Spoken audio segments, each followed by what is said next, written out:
રાજસ્થાનમાં ગરમીએ તોડ્યો છે રેકોર્ડ અને રેકોર્ડ છે અધધ. શું છે ચાલો જણાવો.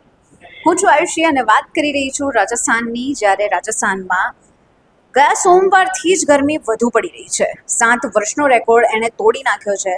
જેસલમેરમાં દિવસનું તાપમાન 46 સુધી પહોંચ્યું હતું. એપ્રિલ મહિનામાં નોંધાયેલું આ સૌથી વધારે તાપમાન હતું. જ્યારે આ પહેલા 30 એપ્રિલ 2018ના રોજ જેસલમેરમાં 46.1 ડિગ્રી તાપમાન થયું, પણ તેનો જ રેકોર્ડ તોડી છેલ્લા સોમવારે 46.2 ડિગ્રી સેલ્સિયસ થયું હતું. વળી 46.4 ડિગ્રી પણ તાપમાન બાડમેરમાં નોંધાયું છે અને જોધપુરમાં તાપમાનનો પારો 44.4 ડિગ્રી સુધી પહોંચ્યો છે. ઘણા શહેરોમાં તાપમાન 40 ડિગ્રી ઉપર રહ્યું છે રાજસ્થાનના.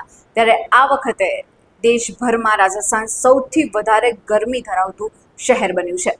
બસ આવી જ અવનવી માહિતી માટે જોતા રહો અસ્મિતા ભારત.